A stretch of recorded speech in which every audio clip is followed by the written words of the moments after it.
Good morning and welcome to Smashy Business. I'm Lubna Hamdan. And I'm Farah Bashir. And we can't wait for the 11. weekend to begin. Yes. I should really stop attempting to sing on this show. Oh, it's okay. Is it? It's okay. I sing and I You don't sing? sound good at all. Okay, good. Well, that makes both of us. Yeah. Okay, cool. I'm going to go through the headlines real quick. Is this the worst ad ever? Apparently, it is for a lot of people, and we're talking about Apple coming up next. The legendary Colm Mcloughlin, the CEO of Dubai Duty Free, has retired. I thought I would never see this day come, but we'll get to that. Saudi Arabia has unveiled $100 billion in investment opportunities in aviation. So exciting stuff this morning. A lot of exciting news. As usual. But let's talk about the Arabian Travel Market first. Have you been, Farah? I actually haven't been. Sadly, I was not able to go to, but have you been? I've been twice. I've been on day 2 and then yesterday as well, day 4. It was pretty impressive, to say the least. I do think they could have done a little bit better on the panels, though. I feel like they didn't. I feel like the commercial aspect of it was given a bit more attention, I would say. Yeah, I don't know. A couple of like fun activities, interactive activities. Like there were a lot of dancers, a lot of kind of like knitting or whatever it is from various different countries. And so yeah, it was nice. The booths were impressive. The most impressive one. So you had the countries, and then you had airlines, and you had hotels. The airlines were really kind of tech savvy. But what impressed me was the booths for the hotels.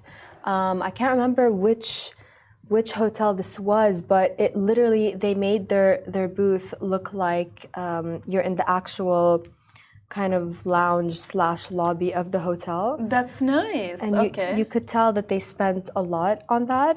You could even for Hayat, for example, they had stairs with a digital kind of screen. I really need to know the tech terms for those. A digital screen all across the stairs, and then it was falling ocean water with sand, basically. That's really cool, actually. This is, we all the time say Very how cool. like AI and technology is going to take over our lives and actually ruin everything for us. But did you see, by the way, any famous people, influencers? Because I've seen a lot on my feeds. At ATM? Yeah. I don't know. Weird. No, I didn't see any, but there was a really famous Turkish actor. Okay. Oh. I have no idea who he is. I'm going to be honest with you. What show did he act in? No, I actually have no idea. Okay, yeah, but he was just like famous Turkish Absolutely actor. no idea. Okay. I just saw like a huge crowd go towards someone, and then I saw it later on social media. So yeah, but we saw Sheikh Hamdan was there, Sheikh Ahmed was there. It was highly celebrated. So pretty nice event, I would say. Yeah. That is actually impressive. Honestly, I really wanted to go, but lots of announcements from there as well. What are some of the announcements that you've, heard? Shall we go through them right now? Well, okay, great. Thanks for asking me that, because I hadn't actually prepared them here. So thanks for putting me on the spot. Yeah, that's great. Yeah. I'll get back to you on that. No, but seriously though, we had announcements from Riyadh Air. The Dubai Airport CEO Paul Griffiths also gave a keynote speech. Ahmed Saeed spoke about how if Emirates were to IPO, it would be a huge success. So there were loads and loads of announcements, deals signed on the side as well, Saudi. So yeah, we'll get to that, and I think Monday we'll just have a run through. Also, we'll have so much more from that. But sure. I do want to get something. I do want to get something out real quick about the numbers of how many people attended ATM. Okay. So I got something in my email yesterday. Okay. Yeah, here it is. ATM has seen a 15% year-on-year growth It set a new show record with more than 46,000 attendees across 4 days. Honestly, Farah, when I tell you it was busy in there, it was busy. But you know what? I noticed there was something. So there was a guy speaking on stage. I was passing by, whatever. He was saying we need to focus on video content. Okay. Video content is the most important content right now. That's true. But ATM themselves just, I think, really failed when it comes to video content. Why so? I mean, there's barely anything on their YouTube. Okay. They only put stories up on their Instagram. There are no actual posts. I mean, there are posts, but most of them are old. That is true. I mean, it's just, for example, Paul Griffiths, Dubai Airport CEO. I was driving to ATM, got there really late because of traffic. The parking situation was absolutely horrendous.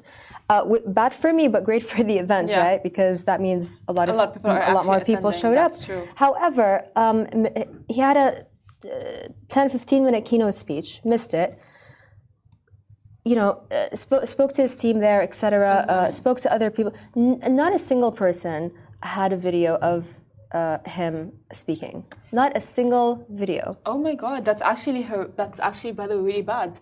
I think maybe because they're more of like in the travel business market, so to them, I don't know, maybe they're not very familiar with I think throughout ATM we've been getting press releases with pictures. Yeah. It's always a press release and a picture, a press release and a picture. It's like where are the videos?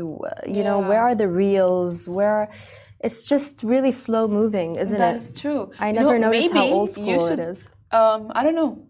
Tell them we have Augustus Media here, and we can do the job for you if you need it. Of course, I think we should. I think we should point it out because it was just really strange. I mean, you've got all this amazing content, and that is true. I was gutted for that because I would love to hear Paul Griffiths speak.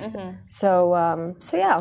As well, by the way, not only that, the fact that it's not very widely known in in Dubai. You know what I mean? It's very like on the low. What is it? The Arabian Travel Market. Yeah. It's very like on the low. It's you know what? It's actually not for people in the industry, right? Aviation, hotels. You know what I mean? It's not really, but I can see why you would not be maybe that familiar with it. Which is okay. A couple of years, I wasn't either. Actually, I love traveling. So speaking of that, I would want to win the trip to Maldives today. You hope to win a trip to the Maldives today. So that's what we were talking about on our story. We have a draw for a trip to the Maldives. I'm winning. Yeah, through our company, we're doing a barter deal. But yeah, cool. So have you been to the Maldives? Just a little bit of a side talk. I haven't, to be honest with you, but I would love to. I would really love to, and I would want to. You know what I mean? It would be like so nice to just like go and relax. Yeah, it's amazing. I have been to the Maldives. Really? Yeah, I've been twice actually. First time I took my mom. Okay, and that's second cute. time my dad took us. Well, let's make a deal now. Since we are on a business show, let's make a deal. If I win, you come. And if you win, I come. Oh, that's so lovely. Ugh.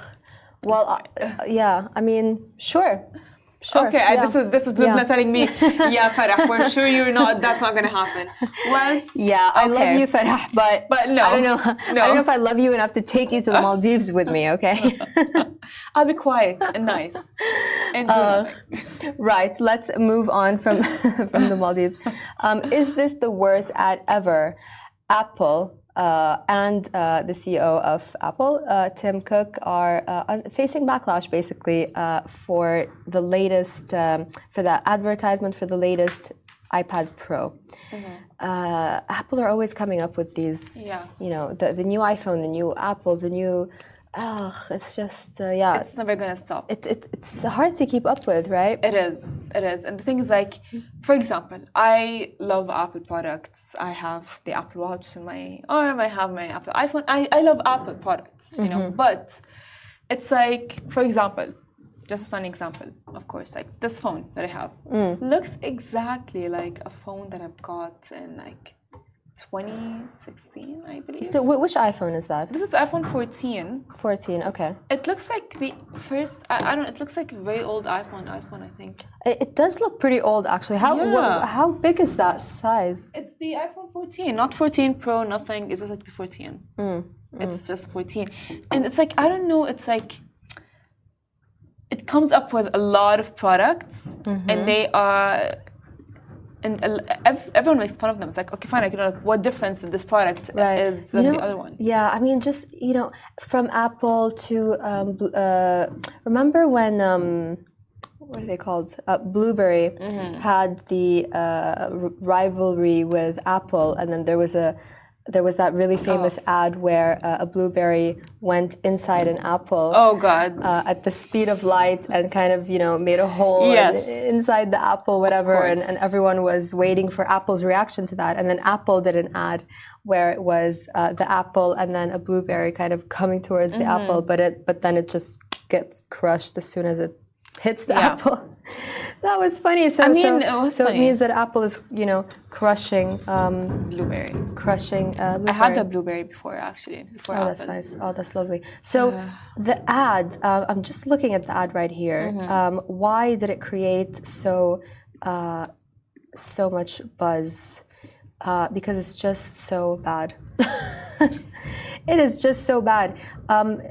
It basically just makes no sense. Really. I'll tell you, because the video has no relation or so whatever to the content of them. There's nothing related to the iPad. Yeah. So how can a vinyl be related to an iPad? I think because it's the world's thinnest. It could be, but I don't know. I feel like it's still, you know what I mean? It's like it's not, I think, the ad to go to. So it has apologized. It said it admits that it missed the mark with its latest iPad Pro advertisement. They had posted it on social media on Tuesday, and internet users were not happy. They said so. Let me explain the ad to you guys real quick if you haven't seen it. It's basically a lot of musical instruments under some kind of cement. Sorry guys, I'm really off my vocab today. Basically something just crushing all of those musical instruments. All types of kind of vintage. Whatever it is, and then it crushes all of that, and then there's a very thin iPad on top of that thing that just crushed all those musical instruments. So people were enraged. They said the ad celebrated technology's destruction of human creativity and art, and it's true. You also had paint. You had a saxophone, and those were kind of all just crushed. And then there's a vinyl and a song that says "All I Need Is You." I've actually seen the ads. In terms of them explaining how the iPad is really thin enough, that is smart, but not smart enough to offend other products, because you as Apple was once thick. As thick, you know what I mean? Yeah, I mean, I think the point is that you don't need any of that stuff. You don't need the paint, you don't need the saxophone, you don't need the vinyl. All you need is the iPad. So I just feel like they just could have done so much better. Right, so let's hear from Apple and what they said. This is their apology. They said, and this is Tor Myron, Apple's Vice President of Marketing Communications. He said, creativity is in our DNA at Apple, and it's incredibly important for us to design products that empower creatives all over the world. Our goal is to always celebrate the ways users express themselves and bring their ideas to life through iPad. We missed the mark with this video, and we're sorry.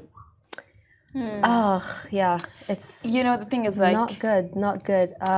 I mean, if you're celebrating human creativity and art, why are you crushing beautiful, creative because tools? of that art and that creativity, as well as it was, comes through the iPad. Of course, evolution had to happen, but of course, for me, because I love Apple, so, and their products as well, so. whatever they do, they can never make me hate you. Yeah. No, I mean, yeah, Apple are going to come out of this unscathed. True, but it's interesting what people said on social media. Even actor Hugh Grant wrote on social media that Apple's ad represented the destruction of the human experience. I love Hugh Grant. If you see him on the red carpet, he is so grumpy. He is just not. He is just not in the mood for anyone.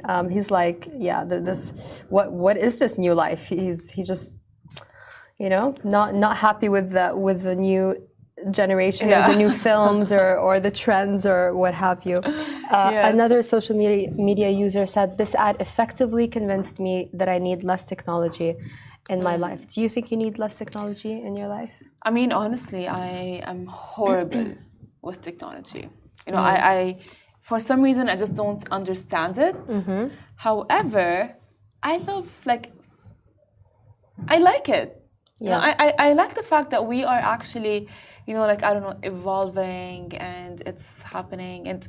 But I don't know. I love. It's like I don't know. I have a love-hate. It's a love-hate. It's a love-hate, right? Love-hate relationship, Well, I'll tell you who everyone loved, had a really fond feelings of is Colm Mcloughlin.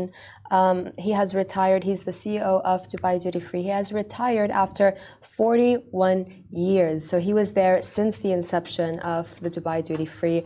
I met him one time in his office, and he is such a sweetheart.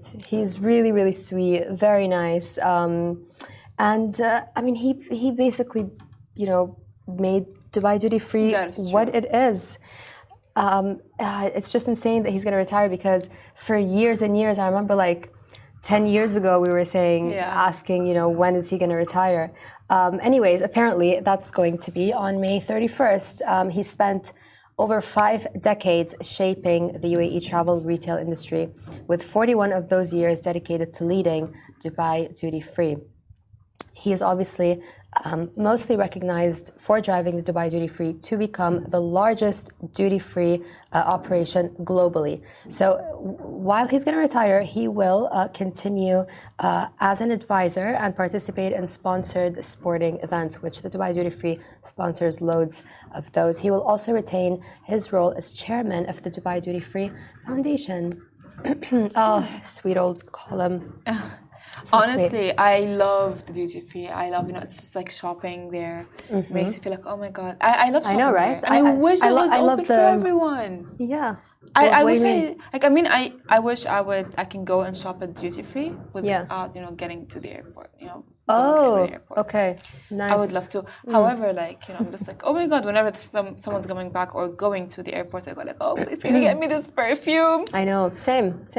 I love that duty-free shopping. Literally. Before you land. Oh, God. Before you hop on the plane. You just feel like, I don't know, you just feel like you're like, I don't know. Yeah. Many a times, Farah, I was this close to missing my flight just because I was shopping at duty-free. So, thanks, Colm.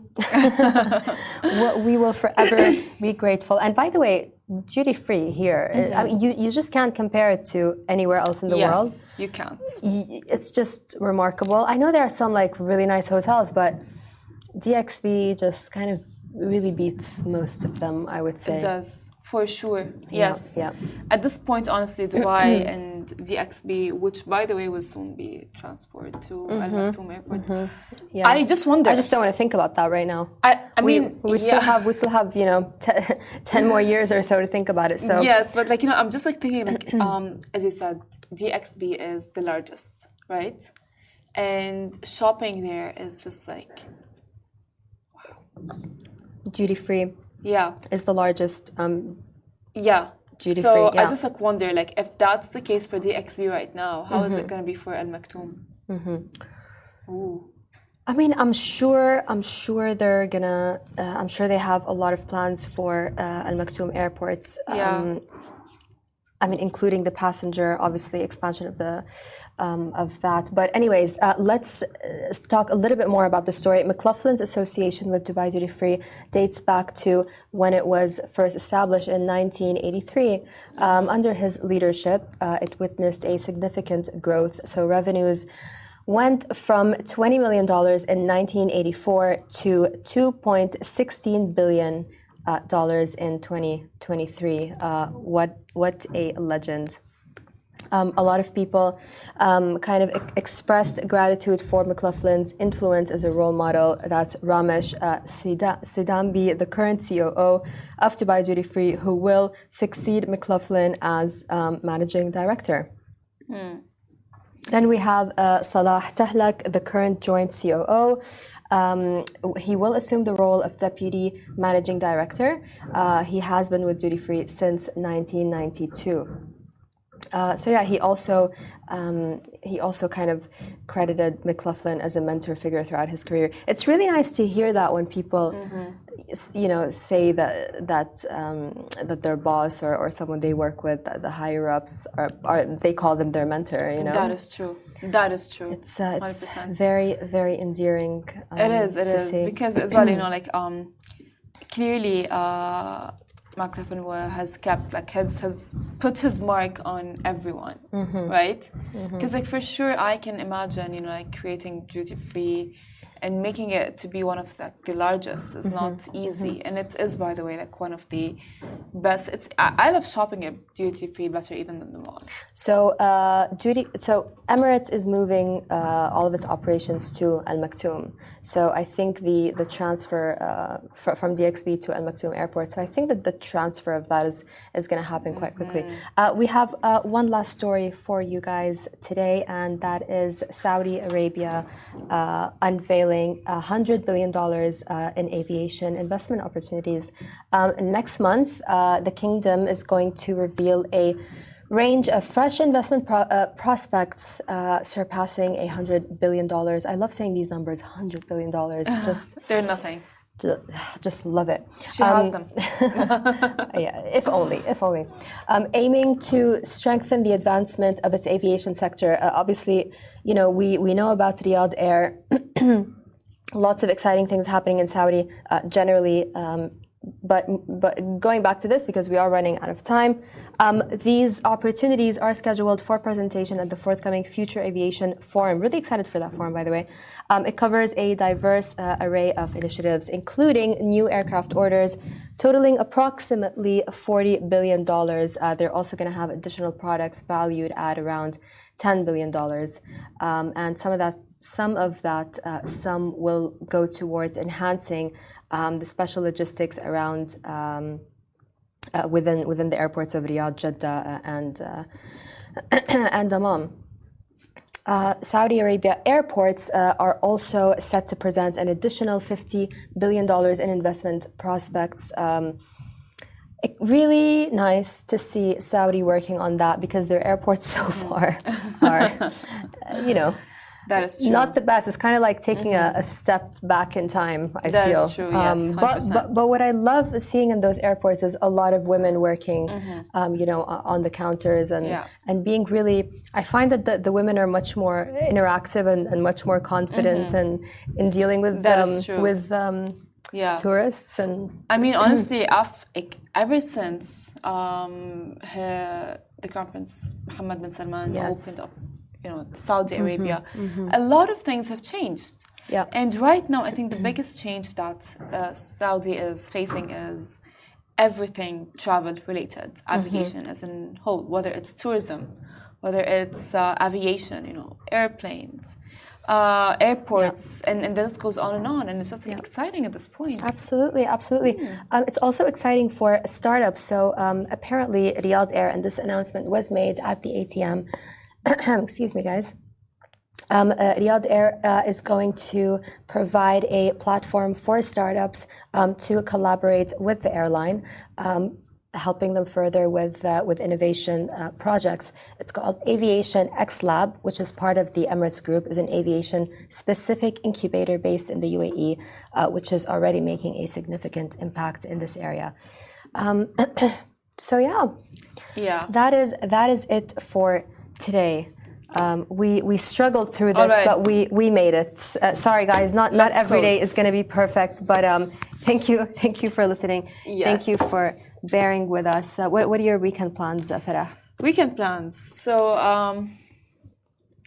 I think honestly, I might just stay Sleep? Stay home and just stay home maybe relax. Yeah. so I can come back with like a Yeah. lot of energy. Yeah, I could sleep right now. Me too. I could start the weekend Girl, right now. I was on like only 5 hours of sleep, so I'm like, Same, sister. Same. We did it. We did it. And We did it. We we'll see put you. through. We'll see you Monday. Enjoy your weekend.